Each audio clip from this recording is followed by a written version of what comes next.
শ্রমিক দেখবেন 10-12 হাজার টাকা বেতন পায়।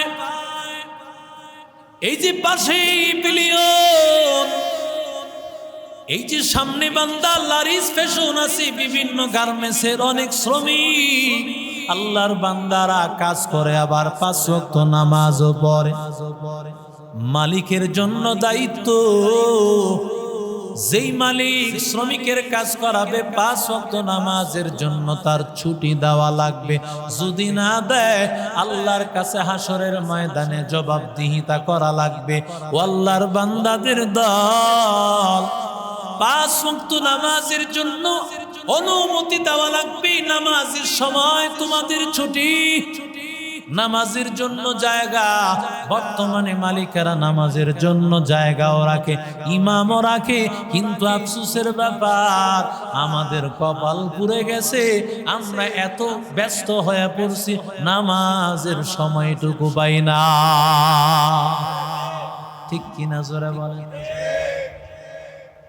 একজন হিন্দু দোকানদারও অমুসলিম কান্ট্রিতে, দূরের সেখানেও হতে পারে, মুসলিম কান্ট্রিতেও তালাশ করলে একজন হিন্দু দোকানদার, সেও যদি মানুষ নামাজ পড়তে চায় তাকে বাধা দিবে না। ঠিক কিনা জোরে বলে? একজন মালিকের জন্য এই দায়িত্ব, সে শ্রমিককে ফরজ নামাজের জন্য ছুটি দেওয়া লাগবে। ঠিক কিনা জোরে বলে? তাহলে সে আল্লাহর কাছে জবাবদিহিতা আছে। ও আল্লাহর বান্দাদের দল, মা বোনেরা, গার্মেন্টসে কাজ করবে বাধা নাই, তবে মহিলাদের পর্দার ক্ষেত্রে বাধা দেওয়া যাবে না। ঠিক কিনা জোরে বলে? বড় আফসোসের ব্যাপার হয়, বাংলাদেশের ঢাকা ভার্সিটির মতো এমন একটা জায়গা, ঢাকা ভার্সিটি মুসলমানদের টাকা দিয়া যেই ভার্সিটি হয়েছে, ওই ভার্সিটির প্রফেসররা, কলেজের বড় বড় টিচারেরা বলে যারা নাকি বোরকা পরে ভার্সিটিতে ঢুকবে তাদেরকে ঢুকতে দেওয়া হবে না। ঠিক কিনা জোরে বলে? পুরা দেশটা কুলাঙ্গা আর নাস্তিক দিয়া ভরে গেছে। ঠিক কিনা জোরে বলে? পুরা দেশের অবস্থা, আমার বাংলাদেশে বসে নাস্তিক মুরতাদার কুলাঙ্গারের জায়গা হবে না। ঠিক কিনা জোরে বলে? নারী অধিকার সংস্কারের ব্যাপারে যারা আন্দোলন করতেছে, এদের আন্দোলনের মধ্যে একটা দাবি হলো যারা যৌনকর্মী তাদেরকে শ্রমজীবী হিসাবে তাদেরকে রায় দিতে হবে। নাউজুবিল্লাহ, ঘরে গিয়া কয়েন যৌনকর্মীদেরকে, তারাও একজন শ্রমিক, এই রায় যেন সরকার দেয়, তারা চাইছে। আমার মনে হয় তারা হয়তো তাদের মেয়েকে দিয়া এই কাজ করানোর সিদ্ধান্ত নিয়ে নিছে। ঠিক কিনা জোরে বলে?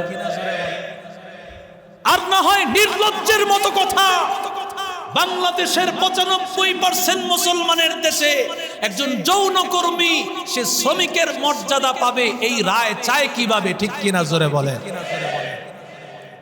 অনেক হয়েছে শ্রমিক ভাইয়েরা, আজকে শ্রমিকরা চাইলে বহু কিছু করতে পারে। শ্রমিকদের নেতা যদি আদর্শিক নেতা না হয়, শ্রমিক যদি তাদের আদর্শিক নেতার পেছনে না ঘুরে, তো ওই নেতাও জাহান্নামী, শ্রমিকরাও জাহান্নামী। ঠিক কিনা জোরে বলেন?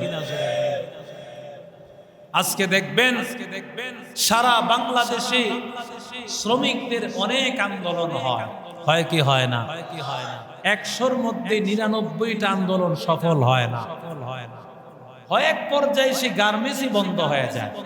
তো এটার সফল কি? এটার মূল কারণ হলো বাংলাদেশের মধ্যে শ্রমিকদেরকে রাজনীতি দল বা বিভিন্ন সংগঠনের দল ব্যবহার করে। ঠিক কিনা জোরে বলে? সমস্ত কাজে শ্রমিকদেরকে ব্যবহার করে। সেই শ্রমিকদের বড় অভাব। যেই শ্রমিকরা কোরআন হাদিসের পক্ষে আলেম, কোন আল্লাহওয়ালা, কোন দিনদার মানুষ, নামাজের প্রথম কাতারে যিনি নামাজ পড়েন, এমন লোককে নেতা বানিয়ে তারা একটা সংগঠন করবে, যেই সংগঠনের মধ্যে দাবি থাকবে একমাত্র শ্রমিকদের ন্যায্য অধিকার আদায়, ঠিক কিনা জোরে বলেন। যদি এমন হয় যে একজন হক্কানি আলেম তাদের নেতা, এমন জায়গা থেকে আন্দোলন হবে, দাবি উঠবে, সেটা বাস্তবায়ন হবে, ঠিক কিনা জোরে বলেন। 17 বছর জুলুম করেছে, কিন্তু এই 17 বছর জুলুমে আলেমদের জবান কি এক সেকেন্ডের জন্য বন্ধ রাখতে পেরেছে? কথা বলেন না কেন?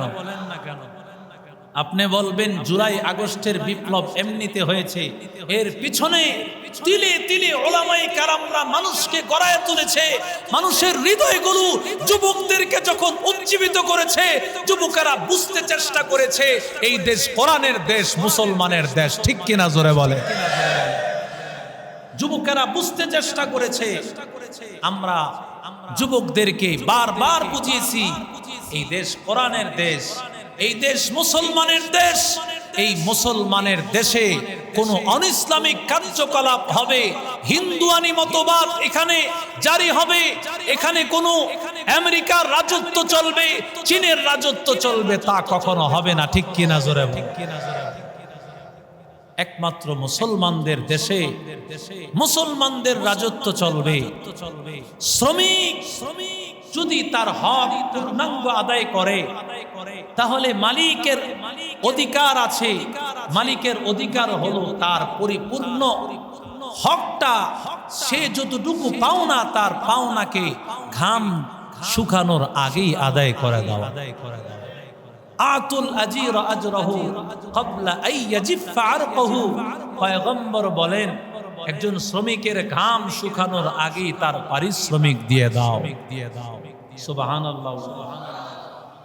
রাসূল করিম সাল্লাল্লাহু আলাইহি সাল্লাম নবীজির আদর্শ অনুযায়ী যদি পৃথিবীর মানুষ চলতো, 1450-1500 বছর আগে নবীজি যেই ফর্মুলা দিয়ে গেছেন সারা পৃথিবীর মানুষের জন্য, যদি মানুষেরা সেই ফর্মুলা অনুযায়ী চলে, আল্লাহর কসম এই পৃথিবীতে কোনো শ্রমিক আর নির্যাতিত হবে না, ঠিক কিনা জোরে বলেন।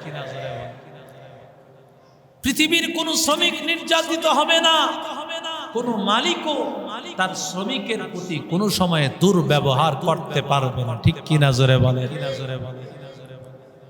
হযরত আবু যর গিফারি রাদিয়াল্লাহু তাআলা আনহু নবীজির একজন দামি সাহাবী। আমরা সময়ে সময়ে হযরত আবু যর গিফারির অনেক ইতিহাস শুনেছি। নবীজির মহব্বতে যিনি একটা ঘরও বানান নাই, সুবহানাল্লাহ বলেন। অনেক ইতিহাস হযরত আবু যরের আছে, যেই আবু যরকে আল্লাহ ভালোবাসেন, আসমানের সকল ফেরেশতারা ভালোবাসে।